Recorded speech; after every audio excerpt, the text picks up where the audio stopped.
आज की कहानी है गरीब की मजबूरी। चंदन नगर नाम का एक गांव था जहां रतन अपनी पत्नी और बच्चों के साथ रहा करता था। वह अपने परिवार का बहुत ख्याल रखता था। गांव हाईवे के करीब होने के कारण वहां का व्यापार बहुत अच्छा चलता था। रतन वैसे तो एक बहुत गरीब किसान था। उसका शहर जाकर दुकान खोलने का सपना था। एक दिन रतन की पत्नी गुस्से में आकर रतन से कहती है, काश मैंने अपनी माँ की बात मान ली होती तो मैं आज इस कदर परेशान नहीं होती और अपना भविष्य तुम्हारे साथ नहीं देखना पड़ता। तो रतन कहता है, तुम हर समय मुझे ताना सुनाती हो, अपने मायके क्यों नहीं चली जाती? यहाँ तुम्हें कम से कम 2 वक्त की दाल रोटी तो मिल रही है, वहाँ तुम्हें क्या मिलेगा? तो रतन की पत्नी बोली, देखिए जी, आप भले ही मुझसे जो जी में आए वो कहिए, लेकिन मेरे मायके वालों के बारे में कुछ मत कहिए। तो रतन कहता है, अच्छा बाबा ठीक है, पर तुम इतनी बखलाई हुई क्यों हो? फिर रतन की पत्नी बोली, बच्चों ने कितने दिनों से पिज्जा और बर्गर नहीं खाया है। बच्चों की जिद है कि अब उन्हें घर का खाना नहीं खाना। तो रतन कहता है, तुम तो जानती हो भाग्यवान, खेती में ज्यादा बारिश के कारण हमें कितना नुकसान हुआ है। ऊपर से नीलगाय कितने सारे आ गए हैं, अब हम खेती बाड़ी तो कर ही नहीं सकते। फिर रतन की पत्नी बोली, यह मैं समझ सकती हूँ, पर बच्चों को कौन समझाए? फिर रतन अपने दोनों बच्चों को स्कूल से घर लेकर आता है। बच्चे घर के अंदर आते ही सवाल पूछने लगते हैं, पापा मेरा पिज्जा कहाँ है? ना पिज्जा है ना बर्गर, यहाँ तो कुछ भी नजर नहीं आ रहा। फिर रतन की बेटी भी कहती है, हाँ पापा, मेरे क्लासमेट सब टिफिन बर्गर और पिज्जा लेकर आते हैं और एक हम हैं, बैगन कद्दू खाते रहते हैं, बहुत बेइज्जती होती है हमारी। फिर रतन बोला, तुम दोनों चिंता मत करो, हमारा समय भी बदलेगा, कुछ दिन और इंतजार कर लो। रतन और बच्चों की बातें सुनकर तब सुनीता ने रतन से कहा, मैं कुछ दिनों के लिए अपने बच्चों को लेकर मायके चली जाती हूँ। मेरा भाई उन्हें यह सारी चीज ला कर दे देगा जो आप इन्हें नहीं दे पा रहे हैं। इतना कहने के बाद सुनीता अपने बच्चों को लेकर अपने मायके चली जाती है और रतन घर पर अकेला रह जाता है। फिर वह एक पार्क में जाकर अपने आप से कहता है, मेरी पत्नी और मेरे बच्चे मुझसे दूर हो गए।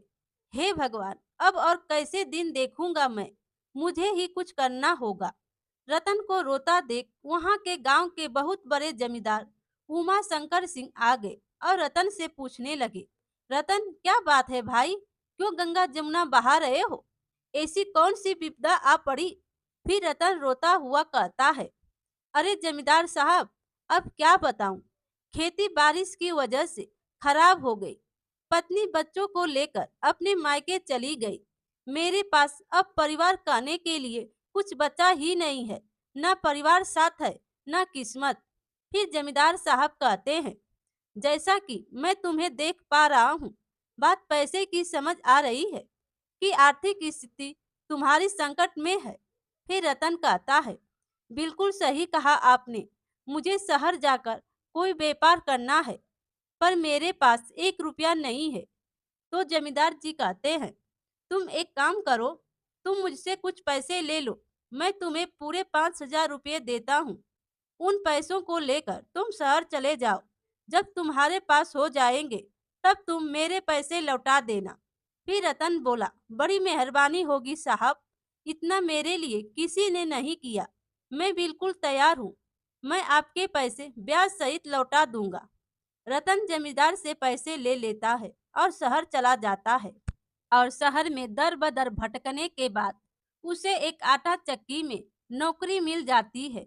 आटा चक्की के मालिक कहता है, रतन मैं तुझे महीने के 10,000 रुपये दूंगा, तुम्हें मन लगाकर आटा चक्की की दुकान में काम करना है, मुझे तुम्हारी कोई भी शिकायत नहीं सुननी।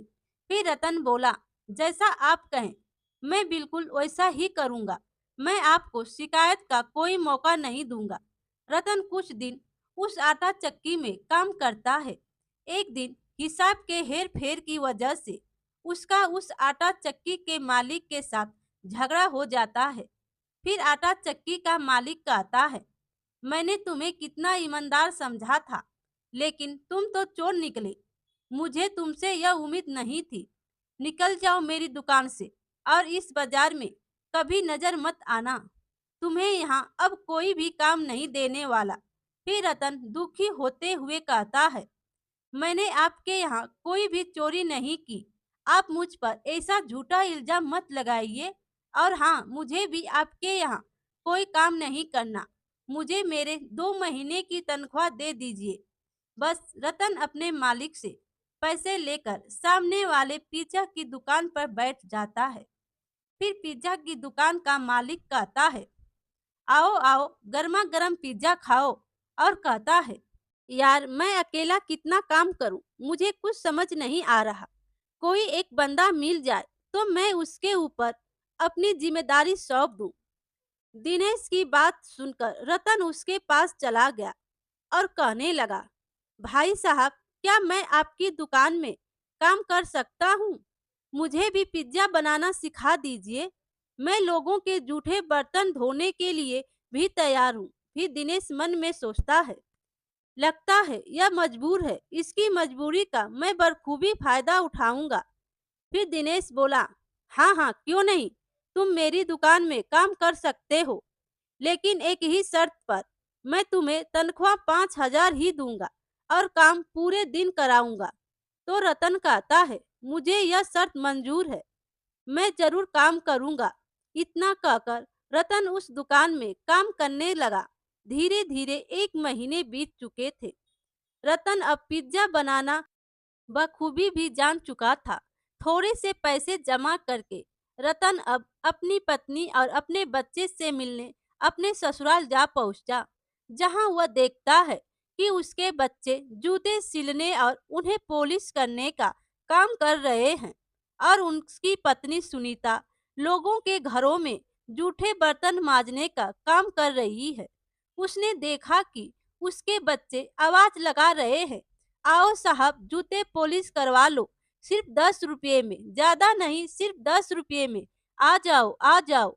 अपने बच्चों की यह दशा देखकर रतन की आंखों में आंसू आ जाते हैं और वह उनके पास जाकर उनसे कहता है, यह सब क्या हो रहा है मेरे बच्चों, और तुम्हारी यह दशा कैसे हो गई? और सोनू की मम्मी कहाँ है? अपने पिता रतन को देखकर दोनों बच्चे उसके गले लग जाते हैं और उसके बाद रोने लगते हैं।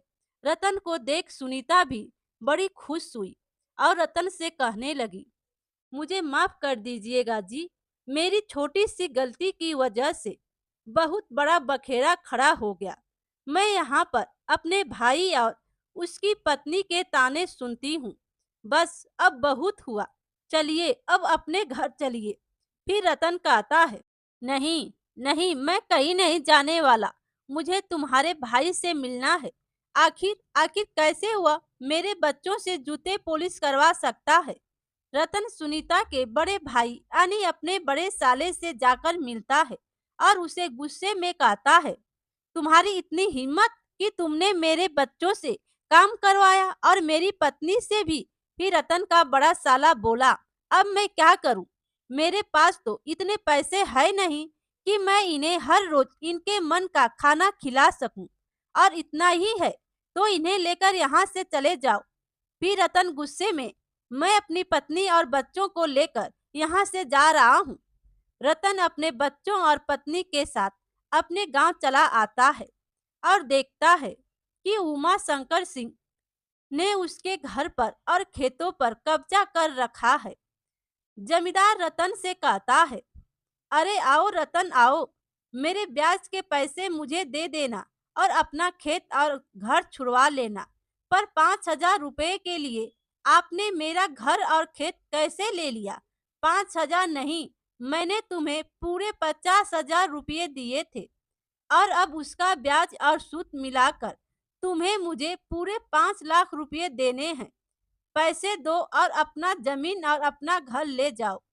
जमींदार उमा शंकर सिंह ने रतन को अपने घर से बेघर कर दिया और रतन अपने परिवार के साथ रास्ते पे आ गया। तब रतन ने अपनी पत्नी सुनीता से कहा, तुम चिंता ना करो भाग्यवान, मेरे पास एक तरकीब है जो हमें करनी है। फिर सुनीता बोली, मैं कुछ समझी नहीं, आप कहना क्या चाहते हैं? फिर रतन बताता है कि जब मैं शहर में था तो मैं पिज्जा बनाने का काम सीखा था और अब मैं वहीं इस गांव के पास लगे हुए हाईवे के सामने एक दुकान खोलूंगा और पिज्जा बेचूंगा। फिर रतन का बेटा आश्चर्य में पड़ते हुए कहता है, क्या आप सच में पिज्जा की दुकान खोलेंगे? तो रतन कहता है, हाँ बेटा। फिर सुनीता बोली, जैसा आप कहें जी, मैं तो कब से चाहती हूँ कि ऐसा कुछ हो और मैं दुकान चलाऊंगी। और तो और मुझ में दुकान चलाने का हुनर भी है। इस पर रतन बोला, तब देर किस बात की, हम ऐसा ही करेंगे। रतन और सुनीता ने हाईवे के जमीन पर एक छोटा सा पिज्जा का दुकान खोल लिया और देखते ही देखते दुकान चल पड़ी और उस दुकान पर भारी भीड़ इकट्ठा रहने लगी। फिर रतन कहने लगा, देखा भाग्यवान, मैंने कहा था ना कि हम जरूर कामयाब होंगे, बस हमें मेहनत और लगन से सारे काम करने हैं। फिर सुनीता बोली, आपने सही कहा, अब बच्चे स्कूल में भी जाएंगे और अब हम उन्हें अच्छे कपड़े और अच्छा संस्कार भी देंगे। एक तरफ रतन के घर पर खुशियां आई हुई थी, दूसरी तरफ जमींदार उमा शंकर सिंह रतन की कामयाबी से जलने लगा था। उमा शंकर ने तय किया और कहने लगा, उस रतन ने तो अब काया ही पलट दी और यह अब मैं देख नहीं सकता। कल मुझे मेरे पैसे देकर अपना खेत और घर दोनों मुझसे ले गया।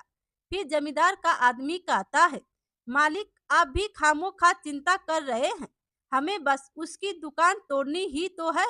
और क्या, आज ही रात को हम उसकी दुकान तोड़ देंगे। उधर रतन की दुकान पर एक गरीब महिला आती है और कहती है, भाई साहब आपकी दुकान पर कुछ खाने को है, मैं बहुत दिनों से भूखी हूँ। फिर सुनीता बोली, आई बहन जी, आप दुकान के अंदर आइए और पिज्जा खाइए। वह महिला दुकान के अंदर आती है। सुनीता ने अपने हाथों से एक पिज्जा उस गरीब महिला को परोसा। उस पिज्जा को देखकर वह महिला बोली, वाह, यह तो बड़ा ही स्वादिष्ट पिज्जा है, लेकिन मेरे पास देने के लिए तुम्हें पैसे नहीं है। फिर रतन कहता है, मेरी पत्नी ने आपको बहन कहा है तो आप घर की हुई, आप पैसों की चिंता न करिए और पेट भर के खाइए। जैसे ही रतन ने इतना कहा, वह गरीब महिला एक सुंदर परी का रूप धारण कर लिया और उनसे कहने लगी, हमेशा खुश रहो। रतन और सुनीता, मैं एक मायावी परी हूँ। तुम्हारी नेकी और तुम्हारी ईमानदारी ने मेरा मन मोहित कर लिया। अब से तुम जो भी पिज्जा बनाओगे वो विशाल पिज्जा बन जाएगा और एक पिज्जा खाते ही सभी का पेट भर जाएगा। तुम्हारे दुकान को अब कोई हानि नहीं पहुंचा सकता। हमेशा खुश रहो। इतना कहकर वह परी वहां से गायब हो गई। रतन और सुनीता उस परी के आशीर्वाद से बहुत ज्यादा खुश हो गए। रात को उमा शंकर अपने कुछ गुंडों को लेकर उनकी दुकान पर पहुंचा और बोला, जाओ उसकी दुकान को तोड़ दो। फिर गुंडे बोले, आप चिंता मत करिए। जैसे ही वह गुंडे रतन की दुकान के पास पहुंचे, सामने से एक पेड़ की डाली बहुत तेजी से उनकी तरफ आई और उन्हें अपने साथ उड़ाकर पेड़ के ऊपर लेकर चली गई। फिर वे लोग चिल्लाने लगे, बचाओ हमें, बचाओ, यहाँ से नीचे उतारो, बचाओ हमें। उनकी आवाज सुनकर वहां पर रतन का परिवार आ गया और कहने लगा, रतन का बेटा कहता है, बड़ा मजा आया, उमा शंकर काका तो बंदर लग रहे हैं। फिर रतन की बेटी भी कहती है, जी हाँ, जैसे को तैसा। फिर जमींदार कहने लगता है, मुझे माफ कर दो रतन, मुझसे बहुत बड़ी गलती हो गई। मैं आइंदा से तुम्हें और तुम्हारे परिवार को कभी तंग नहीं करूंगा। सुनीता के भाई को भी मैंने ही पैसे दिए थे ताकि तुम्हारी पत्नी और बच्चे खुश ना रहे। सिर्फ तुम्हारी वजह से मेरा परिवार कितनी मुश्किल में था, इसका तुम्हें अंदाजा भी है। जाओ, अब तुम ऐसे ही तड़पो। रतन और सुनीता वहां से चले गए। उमा शंकर को उसे अपनी गलती का एहसास हो गया था। उस पेड़ ने उन्हें नीचे उतार दिया। तब से रतन अपनी पिज्जा की दुकान बहुत अच्छे से चलाने लगा और खुशहाल जिंदगी जीने लगा। मेरे प्यारे दोस्तों, कहानी अच्छी लगी हो तो लाइक कीजिए और अपने दोस्तों में भी शेयर कीजिए, और चैनल पर नए हो तो चैनल को सब्सक्राइब कीजिए। Thank you.